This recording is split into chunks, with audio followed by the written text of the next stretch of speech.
Okay, so I'm in the bathroom again. Sorry.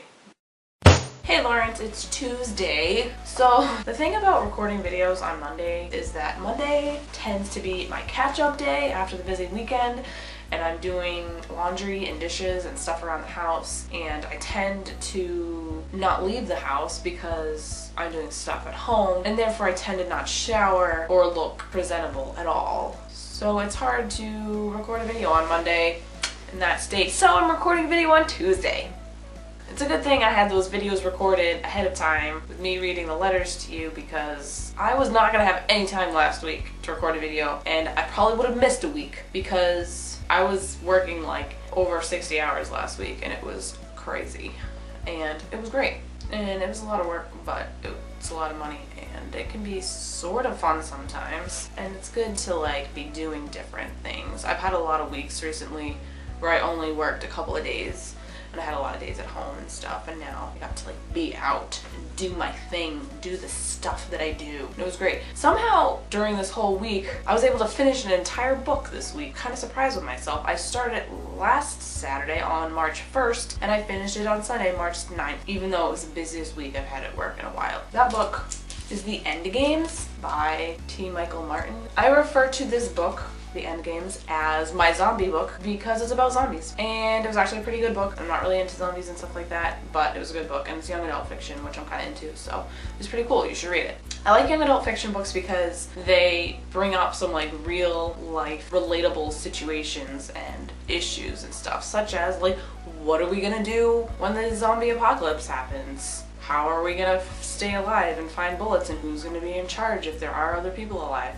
Just kidding, that's not what I'm talking about. I'm talking about real life issues such as dealing with, you know, an authority father figure who is controlling and mean, or, you know, trust and control and saving other people from bad situations. Can you do that? Should you do that? Things like that. So it was a good book. I promptly started my next book, which is Allegiant by Veronica Roth.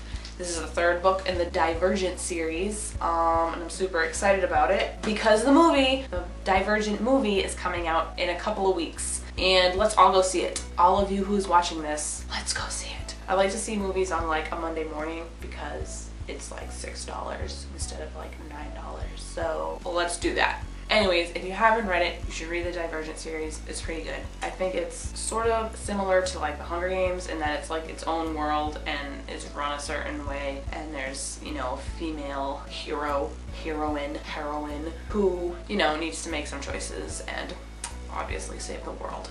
About the Cool Beans thing, yeah, you're totally right that guys were not going to take me to Cool Beans. I think I knew this, and I think that you and Laura must have mentioned it probably because I was like, oh, boys take me to Cool Beans, because I was 12 and that was my life back then. Actually, I might have been 12. I have no idea what year that was. Did I talk about it at all? I don't think I did. I have no idea. Boys didn't start liking me until I was 16, and even then. Anyways.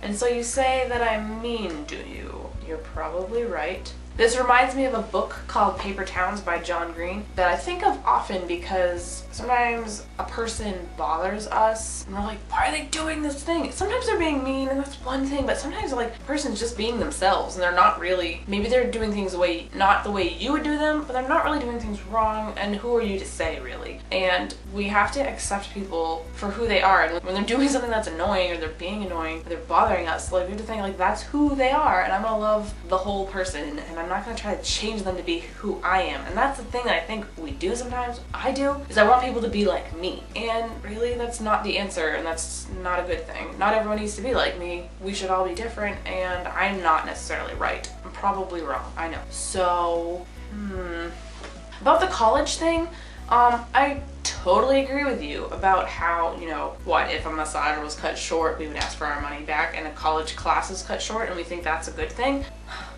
I paid for some of my college, and I did get some financial aid, and I'm very thankful for that, especially since I had to pay stuff to begin with, and I had to pay for a lot of other things about it too, you know, gas and food and supplies and stuff. So anyways, I value this education. I put in a lot of hard work and money and time and stuff, and part of the reason I didn't continue to get a bachelor's was because of the value that I got you know, putting in the time and money and effort and all of that into getting my associates, and I think it was worth it and I'm glad I did it, but I don't know that I really got my money's worth, and I was kind of disappointed in some ways because here's the thing. My major was web design, so there are 3 web design classes for the associate's degree. That's it. So web design 1 I took and it was fantastic. I had a good teacher, a good full class. It was really good. Web design 2, only like 4 people signed up for. So they changed it to a directed study, which is what they do when they have to, like, when a few people are interested in a topic, so they kind of make a fake class for it. So we had a directed study with like 4 people and a really great teacher. He was fantastic. I loved him. The one problem was that he was always late. He had other things going on in his lives that I don't blame him, but he was always late. You just couldn't really depend on him, and he didn't. So we didn't really do what we needed to do in that class, and I think actually after a while he had to drop it because of things going on in his life. And so we're like, what do we do now? So web design 2 was not the class it was supposed to be. And then the third one was advanced web design. No one signed up for that, I don't think. Maybe one person. So the lady in charge of like the design programs and stuff said that like I would be able to take this other class instead of that class, but it would count towards my major, it would count in place of it, and I could still graduate. So I took a design studio instead, which was a good class, it was a good thing. But it was not web design studio, it was not the same class, it was not focused only on web design, it was other things. So out of my 3 web design classes that were the main things I needed for my major, I took one of them, basically. But I will say, I met a lot of great people. My favorite thing about college was being around people that were so passionate about art and design and all that stuff, and were doing great work and making great things and making a career for themselves, and that was just so inspiring. I just love to be around people like that. So I missed that, and I think it was great to meet people, meet really good teachers, meet really good classmates and friends, and I did learn a lot, definitely. But am I doing web design now? Not so much. That's the story for another time. So that's my story for today, Lawrence. I look forward to your video on Friday. I hope that this was a little bit insightful into my life. See you on Friday.